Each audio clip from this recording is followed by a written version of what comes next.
Welcome back to Hardball. Well, last week, Donald Trump praised FBI Director James Comey and his decision to continue to investigate Hillary Clinton's emails. I have to give the FBI credit. That was so bad what happened originally, and it took guts for Director Comey to make the move that he made in light of the kind of opposition he had where they're trying to protect her from criminal prosecution. What he did, he brought back his reputation.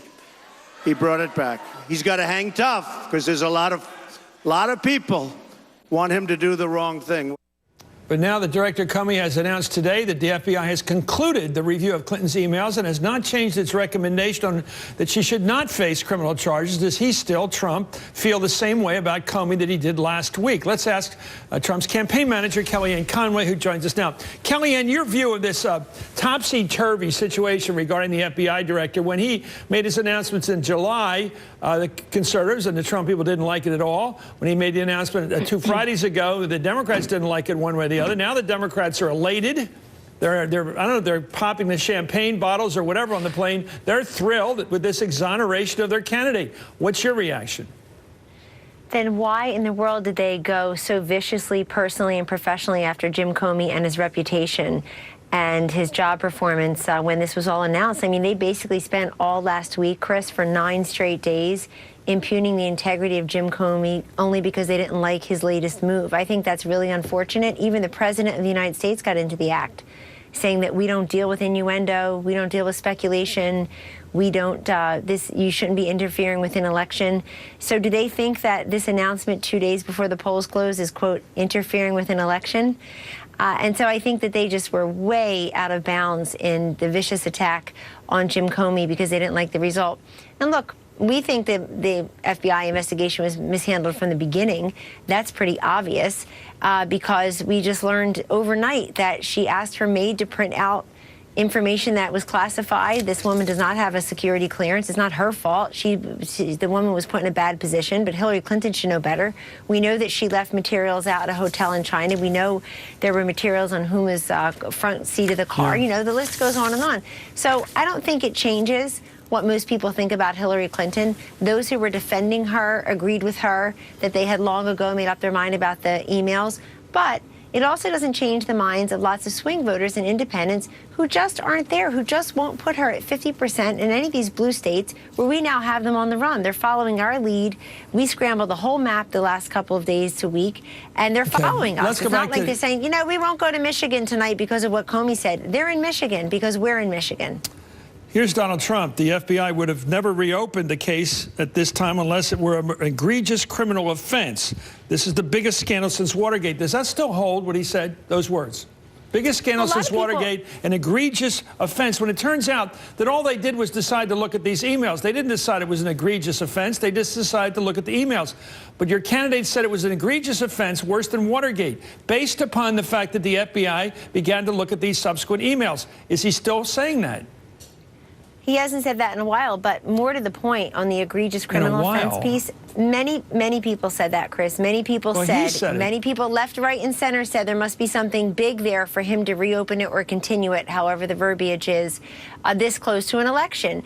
Now, I want to commend the FBI's But what about efficiency. now that they've said that they've exonerated Hillary Clinton, saying there's nothing in the emails to justify any kind of prosecution, where's your candidate without his basis? He had a basis, he said, for charging her with the worst crime since Watergate. What's his basis now for saying that?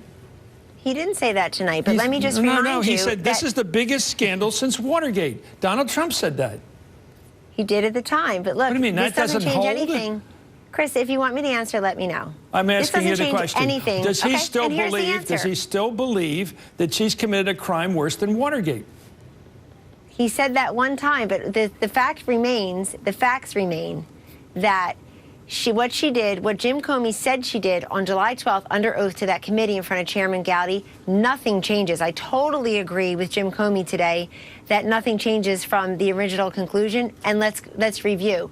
That she lied about having the private server to begin with. She lied about what was on the server. She lied about classified information being on her emails. It was. Under oath, he also testified that she lied about using one device. She had used multiple devices. So we believe everything he said under oath on July 7th, which was a pretty remarkable spectacle in and of itself, is still the truth. And that's why majorities of Americans, including in your own NBC polling, don't trust her. Okay. They don't think she's honest and trustworthy. That's not going to change. It didn't change last week, and it's not going to change tonight. If Mr. Trump wins the election, does he want to have the FBI continue its investigation of these emails? I don't know. We'll have to see what happens. But the fact is, I mean, for a campaign and for conservatives who generally are critical of the inefficiency of government and how slowly it moves, I have to really commend the efficiency of the FBI in this case, because they read 650,000 emails or so in a very short period of time. That's pretty remarkable. But he said that the investigation is going to continue ad infinitum. It's going to end up in indictments and convictions, and that's going to screw up any Hillary Clinton administration. That is the way I think it's a very smart political statement to make, because it suggests if you're a Hillary person, why bother electing her, because it'll be just nothing but chaos and investigations the whole term. Does he still believe that would be the case if she wins? But what should he have said? He's not the FBI. He's not Director Comey. Director Comey made that decision, and Mr. Trump gave his opinion of it. I think it was a very logical opinion to have, conclusion to make, and it does hurt her because she's Hillary Clinton. Chris, the idea that people started to question Hillary Clinton's ethical standards or the cloud of corruption that seems to follow her around, the idea that that happened for the first time last Friday is a fiction. We're going right now. People don't trust her. Thanks, Kellyanne. I'm sorry not to interrupt you. I try to hear all your thoughts. We're going right now to your candidate, Donald Trump. He's on stage at a rally in Sterling Heights, Michigan. Let's go to the Trump campaign. The worst trade deal ever signed by any country ever. China's entry into the World Trade Organization. The job-killing deal with South Korea, another beauty that was a disaster.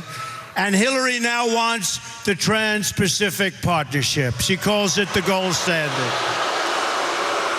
Hillary Clinton's policies have devastated your automobile industry, all to the benefit of special interests.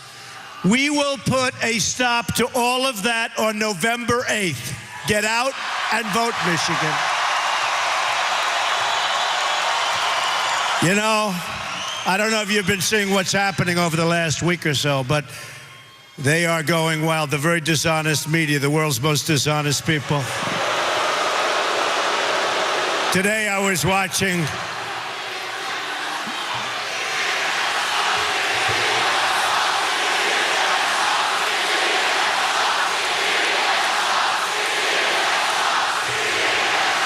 they're bad people. They're bad people and they're dishonest people. They don't tell the truth. They don't write the truth.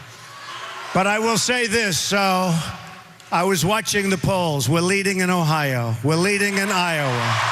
We're leading in New Hampshire, just out. That's Donald Trump out in Michigan right now. We're going to listen to what he says, and if he talks about the FBI's decision, we're going to bring that to you live. Joining me right now is U.S. Congressman Elijah Cummings, a Democrat from Maryland, who's also a ranking member of the House Committee on Oversight and Government Reform. Mr. Cummings has called for a Justice Department Inspector General to investigate where the FBI is leaking information that could benefit Donald Trump. Mr. Cummings, thanks. It's an honor to have you on, sir. Where are you now, right now, that the FBI has come out and clearly exonerated Hillary Clinton, saying there's nothing in any of these emails, 650,000 of them, that even relates to anything more than a duplication of previously studied emails or household sort of things, nothing to do with the government? Well, I'm glad that the FBI cleared that up.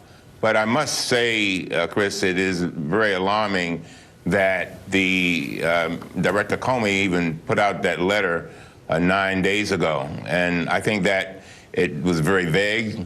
And keep in mind, a lot of people have already voted since that letter came out. And so we don't know exactly how it may have affected them, but it does concern me. And I still think that the Inspector General should take a clear look at the FBI and try to figure out where are all these leaks coming from? Because my 20 years of practicing law and my 20 years of being on this committee, I can tell you, I have never seen a situation where we had so many leaks coming out of the FBI, and I think that we've got to take a look at that. Let's talk about the law. Suppose there's a a fellowship, I imagine there is, between among former and current FBI agents. So you retire at 65 or whatever the official age is. You retire and you keep in touch with your old men and women you work with, and you call them up and say at a party or something, you say, what's happened back there? And they say something, well, we're not happy about this investigation of Hillary Clinton, blah, blah, blah.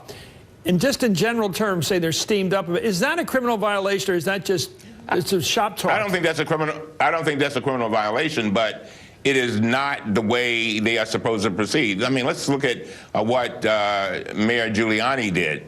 What he did was he took information from agents, and then he sort of laundered it. He says former agents.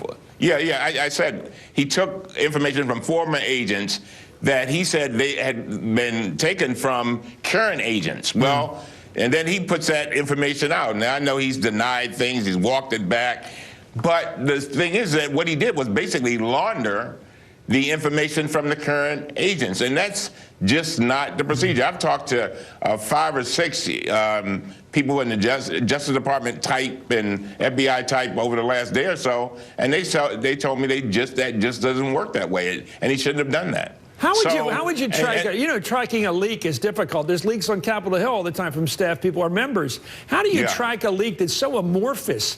Did somebody talk to somebody who talked to Rudy Giuliani or some friend of Giuliani's? I got to tell you, I'm not sure. I mean, somebody's got to look at it. It's not. I use Giuliani as one, but Chris, keep in mind. Come on now. We've had leaks coming out of the FBI almost every day. Seems like sometimes 2 and 3 times a day. Coming out, and at some point that needs to be dealt with, because we have a situation here in this country. It's not so much what the FBI eventually finds, just a person being under investigation can be extremely damaging. Now, going to this case, we've got all of this information being leaked out about these cases, but again, that's not fair. It was not fair to Hillary Clinton. She couldn't defend herself against it. And I got to tell you that I think the one thing that I've demanded of our committee and the agencies that come under us is I want them to be fair, I want them to be honest, and I want them to treat the American people appropriately. To make your point, we had a big politician in Philadelphia about 34 years ago won a huge libel case for a leak coming out. It was given to a local broadcasting affiliate. They put out the fact that he was going to be indicted. He won a big killing on that, because you can't do that. You can't just throw out the word that somebody's under indictment or something's coming when it's not true. Anyway, U.S. Congressman Elijah Cummings, thank you, sir. Up next, we're going to continue to follow our top story. This Sunday's surprise, November surprise, if you will, from the director of the FBI, that the Clinton email probe is over, kaput, goodbye. Clean bill of health for Hillary Clinton from the FBI director himself, James Comey. What a showstopper tonight, just 2 nights before the election. Plus, reports of a surging, this is the other big story we thought would be the biggest story, Latino vote. In key battleground states like Nevada, Hispanic people, Latino people are voting big time. And you can assume which way they're voting based on who wants to be called rapists and murderers. Anyway, that's ahead. And this is Hardball, a place for politics.